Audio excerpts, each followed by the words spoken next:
నమస్తే, welcome to our channel. నేను మీ పద్మావతి. ఈరోజు మనతో పాటు ప్రముఖ astrologer and life coach Bala Tripura Sundari ఉపాసకులు డాక్టర్ ఆర్బి సుధ గారు ఉన్నారు. మరి ఆమెతో మాట్లాడి ప్రస్తుతం ఉగాది అంటే మరి అందరికీ తెలుసు. మరి ఉగాది రోజున ఉగాది పచ్చడి అనేది ప్రతి మనిషి మీద ఎలా ప్రభావితం చూపిస్తుంది, మరియు రాశుల గురించి పూర్తి వివరాలు తెలుసుకునే ప్రయత్నం చేద్దాం. అయితే ఇందులోనే మరి ముఖ్యంగా చూసుకోవాల్సింది గ్రహాలు.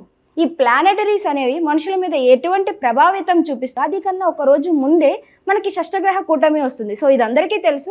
సో షష్టగ్రహ కూటమి వల్ల వచ్చే ప్రభావితాలు ఏంటి అనేది కూడా తెలుసుకునే ప్రయత్నం చేద్దాం. అయితే మీరు కూడా వీడియోని ఎక్కడ కూడా స్కిప్ చేయకుండా పూర్తిగా చూసేయండి. నమస్కారం మ్యామ్. నమస్కారం అమ్మా. మ్యామ్, యాక్చువల్లీ ఉగాది శుభాకాంక్షలు మీకు కూడా ముందుగా. మీకు విశ్వవసు నామ సంవత్సర ఉగాది శుభాకాంక్షలు మీకు ప్రేక్షకులు. మ్యామ్, ఇప్పటి వరకు కూడా మనకి న్యూ ఇయర్ వచ్చినప్పటికీ కూడా క్రోధినామ సంవత్సరమే నడిచింది. అయితే ఇప్పుడు శ్రీ విశ్వావసునామ సంవత్సరం సందర్భంగా మనము ముందుకు సాగుతాం ఉగాది నుంచి.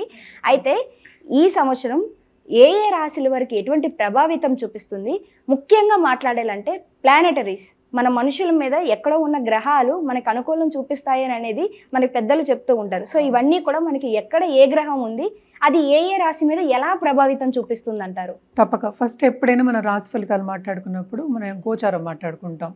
గోచార రీత్యా మాట్లాడుకోగలం. ఎందుకంటే వ్యక్తిగత జాతకం అనేది ఒక్కొక్కళ్ళకి డిఫరెంట్. ఎప్పుడు నేను చెప్తూ ఉంటాను అనమాట, photograph of heaven when your born. అంటే ఏంటి, నువ్వు పుట్టినప్పుడు ఆ ఫోటో హెవెన్లో ప్లానెటరీ పొజిషన్స్ ఎలా ఉన్నాయో చూసుకుంటే దాన్ని బట్టి నీ లైఫ్ అనేది నడుస్తుంది. దాన్ని బట్టి మన ప్రెడిక్షన్స్ అనేవి ఇస్తాం.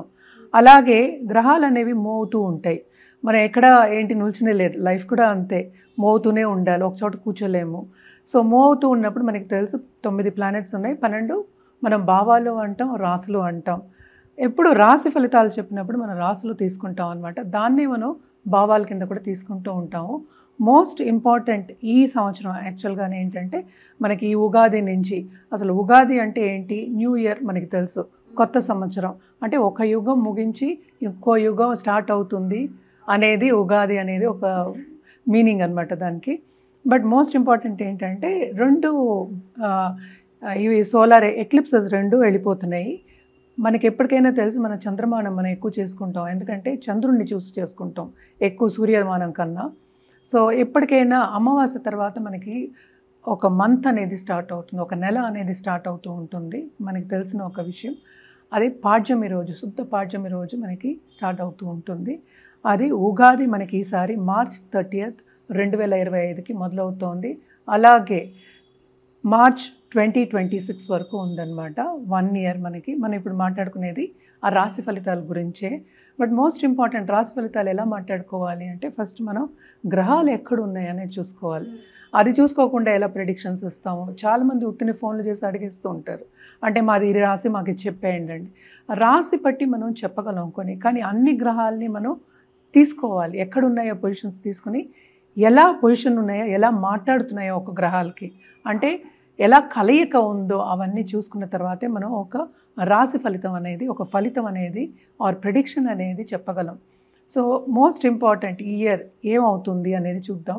మ్యామ్, మొదటిగా రాశి ఫలాల్లో చక్రంలో చూసుకుంటే కనుక మనకి మేషరాశి అనేది కనిపిస్తుంది. సో మేషరాశి వారికి ఉగాది నుంచి ఉగాది వరకు చూసుకుంటే కనుక ఎటువంటి ఫలితాలు ఉన్నాయి, మెయిన్గా ఏ ఏ రంగాల వారికి ఇది మంచిగా కలిసి వచ్చే సంవత్సరం అని చెప్పుకోవచ్చు అంటారు? తప్పక అన్ని రంగాల వారికి బాగుంటుంది, ఎందుకంటే ఏదైనా వ్యక్తిగత జాతకం మీద ఆధారపడి ఉంటుంది. జనరల్గా చెప్పుకోవాలి అంటే ఏలినట్స్ అని మొదలవుతుంది, ఇందాక మనం మాట్లాడుకున్నాము. కానీ కూడా వీళ్ళకి ఏంటంటే వీళ్ళు చేసే పనిలో ఎంతవరకు వాళ్ళకి ఆబ్స్టికల్ వచ్చినా చురుగ్గా పనిచేసే ఒక సంవత్సరం కింద మనం తీసుకోవచ్చు, ఎందుకంటే ముందుకు సాగుతారు. ఎస్పెషలీ బిజినెస్ పీపుల్కి బ్రహ్మాండంగా ఉంటుంది. ఎందుకు బ్రహ్మాండంగా ఉంటుంది, పని చేయిస్తారు. పని అండ్ ఆల్సో ఏంటి, మనకి ఖర్చు కూడా ఎక్కువ అధికం అనేది కనిపిస్తుంది. ఎందుకంటే జూపిటర్ 12th లార్డ్ కూడా మనకి ఏంటంటే 2nd ఉన్నారు, ఇప్పుడు ప్రస్తుతం వృషభంలో ఉన్నారు. సో స్టార్టింగ్ ఆఫ్ ద ఇయరే వీళ్ళకి బ్రహ్మాండమైన ఫైనాన్షియల్ ఆస్పెక్ట్స్ కానీ, లేకపోతే డబ్బు రాబట్టుకునే ఛాన్సెస్ కానీ, బిజినెస్ విస్తరించడం కానీ, అలాగే స్టాక్ మార్కెట్లో, ఫైనాన్షియల్ మార్కెట్లో మనకి తెలుస్తుంది గోల్డ్లో ఎలా వెళ్తోంది. సో బాగా ఫైనాన్షియల్ మార్కెట్లో ఉన్న వాళ్ళకి రాబడి అనేది బాగుంటుంది, స్టేటస్ అనేది పెరిగే chances first half of this year చాలా బాగుందన్నమాట. అలాగే మనం చూసాము అంటే జూపిటర్ మూవ్ అయినప్పటికీ ఇంకా బ్రహ్మాండంగా ఉంటుంది. ఎందుకంటే మిథునానికి 3rd హౌస్ వెళ్ళేప్పటికీ ఇంకా బాగుంటుంది. వాళ్ళ తోబుట్టువులకి చాలా బాగుంటుంది.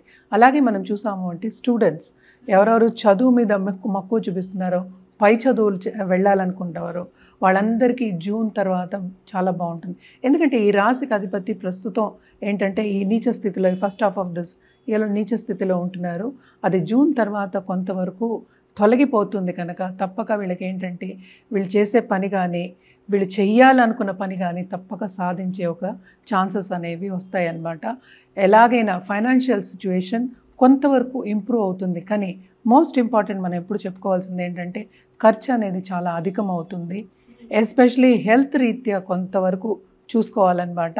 అలాగే ఏంటంటే ఇప్పుడు నిరుద్యోగులు ఉన్నారు, అంటే ఉద్యోగం పోయి ఇంట్లో కూర్చున్న వాళ్ళకి కూడా ఆపర్చునిటీస్ వస్తాయి, కానీ వాళ్ళు అనుకున్నంత రాకపోవచ్చు. బట్ తప్పక ఆపర్చునిటీస్ అనేవి వస్తాయి. ముందుకెళ్ళే ఒక సంవత్సరం కింద మనం చెప్పుకోవచ్చు. మనం ఎంత కష్టపడితే అంత ఫలితం వస్తుంది అనేది మేషరాశి వాళ్ళకి చెప్పబడి ఉందన్నమాట. ఎస్పెషలీ జూన్ తర్వాత కొంతవరకు వీళ్ళకి బాగుంటుంది. ఎందుకంటే స్టార్ట్ అవ్వగానే మనకి ఏలినాట్స్ అనే అన్నిటిలోనూ ప్రభావం ఏం చూపించేయదు కదా. అలాగే కొత్తగా పెళ్లి కావాలి అనుకున్న వాళ్ళందరికీ first half of especially July వరకు, శ్రవణ మాసం అనుకుందాం మనం, అంతవరకు బాగుంటుంది వీళ్ళకి. తప్పక వీళ్ళు అనుకున్న అంటే మ్యాచెస్ రావడం కానీ లేకపోతే సంబంధాలు కుదరడం కానీ తప్పక జరుగుతాయి. అండ్ ఆల్సో ఏంటంటే ప్రమోషన్ రీత్యా లేకపోతే బాధ్యతలు ఎలాగో ఎక్కువ అవుతాయి, ప్రమోషన్ రీత్యా మనం చూసుకున్నాము అంటే ముందుకు తప్పక సాగుతారు.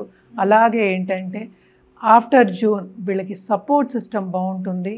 అలాగే పైవాళ్ళ అంటే మన్నన పొందే ఛాన్సెస్ ఎక్కువ కనిపిస్తున్నాయి. పాలిటీషియన్స్ ఉన్నారనుకో, ఈ రాశిలో ఉన్న పాలిటీషియన్స్ మంచి స్కీమ్స్ చేసి పైకి వచ్చే ఛాన్సెస్ ఇయర్లో second half of this year తప్పక ఉంది. బాగుంటుందనే చెప్పుకోవాలి. ఎందుకంటే పని చేస్తేనే మనకి ఏదైనా ఫలితం అనేది ఉంటుంది. మన రెమెడియల్ మెషర్స్కి వచ్చామంటే తప్పక వీళ్ళు గురు కాళ్ళు పట్టుకోవాలి. అలాగే ఏంటంటే మనకి కుజుడు కాళ్ళు పట్టుకోవాల్సిందే. ఎవరైనా సరే నవగ్రహ స్తోత్రాలు, అందుకని నేను ఎప్పుడు జనరల్గా చెప్తూ ఉంటాను, ఏ గురువు అయినా సరే మన తల్లిని మొదటి గురువు కింద మనం తీసుకుంటాము. ఏ గురువు అయినా సరే తప్పక కొలవడం థర్స్డే చాలా మంచిది. అలాగే గురు జపాలు కానీ గురుకి దానాలు ఇవ్వడం కానీ చేస్తే థర్స్డే చాలా మంచిదన్నమాట. ఎప్పటికైనా మనం అన్ని ప్లానెట్స్ బాగుండాలి అన్నప్పుడు మన అమ్మవారిని కొలవమని చెప్తూ ఉంటాం. దుర్గాదేవిని ట్యూస్డే ఎర్ర పువ్వులతో తప్పక పూజ చేసుకుంటే కనుక వీళ్ళకి ఇంకా బాగుంటుంది అని జనరల్గా మనం చెప్పడం జరుగుతుంది. ఏదైనా సరే వ్యక్తిగత జాతకం మీదే ఆధారపడి ఉంటుందన్నమాట. వ్యక్తిగత జాతకం చూపించుకుంటే వేరేలా ఉంటుంది రెమెడియల్ మెషర్స్.